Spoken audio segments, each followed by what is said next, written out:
Hello, I'm Brigantia Blackbird of Blackbird's Brew. Welcome back to our Journey Through the Tarot series with the Housewives Tarot by Paul Couple and Jude Butham. If you are new to this series, so far we have covered the Fool and the Magician. Last week I mistakenly said we were going to discuss the Priestess today, because usually the High Priestess follows the Magician in most decks. However, in this deck, she's a few cards down the line, and instead after the Magician we have the Empress. And that's who we're going to focus on today. When you think of the Empress, an Empress isn't just a queen.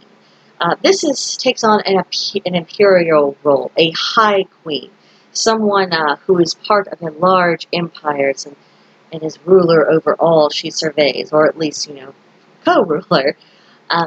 This represents the goddess and also other goddesses from ancient pantheons, particularly those that have strong ties to hearth and home. So think Hestia, Vesta, the goddess Bridget, who we touched on a little bit in a video yesterday.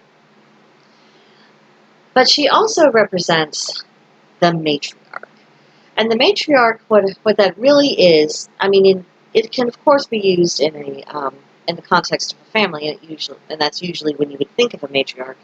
But when I hear the word matriarch, what I'm hearing is the highest female authority figure. This is power. This is essentially our ultimate destination, what we are trying to evolve into. And I understand that for a variety of reasons why some women today, and particularly women of my mother's generation, I didn't particularly like associating themselves with the idea of a matriarch, a matron, that kind of mature, power-wielding female authority figure, just because the social structure was quite different in times past. Women of my mother's generation, I think, had a little bit more to prove. Uh, I really see them as kind of the last steps towards essentially fully functional legal equality between men and women, having equal status, going for very similar jobs, and their gender and their sex not really being an obstacle for them. I really see them as kind of, those last little chisels before essentially women have been free to do pretty much what we want. A lot of our troubles, are of our own making. We're free, and with freedom means sometimes we make choices that work out well for us, and sometimes we make choices that do not work out well for us. But we have the autonomy to make those choices and to learn from them. So we're really in a golden age in a certain degree. Women do have a good status in society, and I will certainly get into some of the issues between male and female relations in other videos, but for the most part, our troubles are not structural. They're not the result of any kind of widespread prejudice against women or anything else. It's just the result of our own mistakes and, missteps we take in life. But when we are needing advice, what we can do is to go back to the Empress, to the idea of the matriarch, and that can also help us readjust our own steps just in and of ourselves. Am I building up my life in such a way to where I am getting ready to mature into the one who wears the crown? Am I the one who's going to be that strong female figure in a family or within a business? Whatever your particular ambitions are you going to be that woman? The one who is in charge, the one who is wielding the full measure of her power, because that's what the Empress is. And this doesn't mean having an endless power struggle with the Emperor or with men or anything of that kind. It just means that you are becoming the fullness of everything that you were meant to be. Taking all of your raw materials and manifesting them into something that is ferociously strong and wonderful and powerful and also something that is very nurturing, very life-giving, very life-sustaining. Are you drawing upon that full well of feminine energy for yourself? Now, gentlemen, any of you watching this, I know this isn't exactly your card, at least not as far as representing you, but I promise next week when we go into the Emperor, you will get your chance to shine in the spotlight in the sun. So, in this deck, when we find the Empress, there are several keywords to keep in mind. Certainly motherhood, as we've briefly covered already, but also the idea of poise and nurturing, which we've also briefly touched on. This is not a symbol of a female authority figure or a woman in general, or of yourself in a state of complete, out of control, destructive chaos, can't get anything in order. That isn't what this is.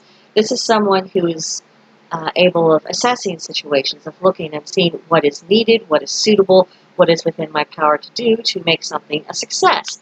And shouldn't that always be the goal whenever we're going about our daily affairs, is about what's going to make today a success, this project a success?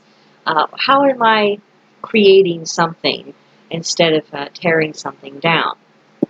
Now, I want to briefly read the description that the author gave for this particular card. A feminine force to be reckoned with. The Empress is the earthly mother to housewives everywhere, and she spreads her wisdom of domesticity across the land.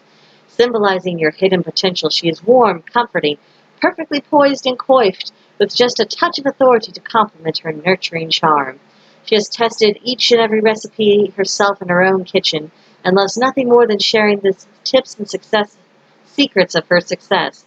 Follow her instructions carefully, and you're on your way to domestic bliss, and I would say bliss in general. And that description brings in the last idea I really want to go over when it comes to the Empress, the idea of becoming a mentor. Very few of us are able to simply grow up without paying any particular attention to the adults around us and then have an idea of how we're going to get on through life.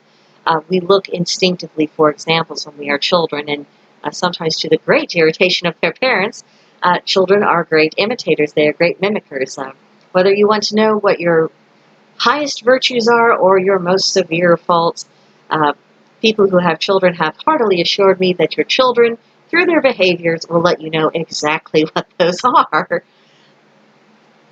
So it's important. It's important when you think that's how most of us will inevitably become a mentor, whether it's through parenting or whether we're a teacher of some kind. Or, at some point we will be the adult in the room. We will be that person who is expected to have knowledge and wisdom and experience. And at that point, you need to kind of have your ducks in a row. You need to have something worthwhile sharing. So taking on that challenge of learning, how can you become a worthy mentor who has something to teach that's actually going to be worthwhile and have long-term benefits for someone? But also, how do you go about doing that mentoring when the opportunity arises? It's a lot to think about. The Empress could also suggest, when she's coming up in a reading, that we're about to be mentored by someone else, whether this is by the gods themselves, an older female relative, a colleague who perhaps we respect very strongly, a teacher of some kind. Maybe we are the ones who need to be on the receiving end of that nurturing. But even while we're on the receiving end, we can decide to do our best to try to absorb those lessons. Why are we being told what we're being told? Why are we getting the advice that we're getting? Where is it coming from? Is it coming from that place of experience and wisdom? And if it is, number one, if we're fighting that advice, we could do well to ask ourselves, why are we fighting it? This is probably going to help us, not harm us. But it can also get us to ask about, if it's wise, what is it that makes it wise? Because if life was just a question of gathering knowledge, then some of the most intelligent people in the world, the best educated, the doctors, the scientists, and all this and that, they would have all of the answers, and they would be the ones who we always automatically turn to about anything, not just their particular field of expertise, but about just life in general. But for the most part, we don't. Why is that? It's because there's a difference between knowledge and wisdom. And the Empress, part of what her message is to take on the challenge of discovering where those things intersect, and how is wisdom actually different from knowledge, and how can we cultivate that within ourselves. Because whether we are seeking out wisdom for ourselves or we find ourselves being turned to provide wisdom to others, wisdom is not something that we can divorce from our lives, especially if we're magical practitioners. Our knowledge is not enough. The knowledge of when to use it, how to use it, why to use it, what's actually going to be a helpful thing to do, what's just not going to be a helpful thing to do. These are absolutely vital lessons that we need to learn, and if we don't, well, it can be extremely detrimental. So, quite a challenge, this little tarot card. Let me know what you think of this one, whether it's this particular deck or if it's another deck that you've looked at. And of course, if you'd like to join into the discussion a little bit further, feel free to join us in the Discord group.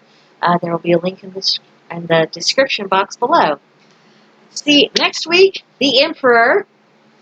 See, actually looking at the booklet this time to confirm that's what we're doing next. And that's when the gentleman and the god are going to get a little moment in the sun. So please join me again for that. And until next time, I shall see you in another video.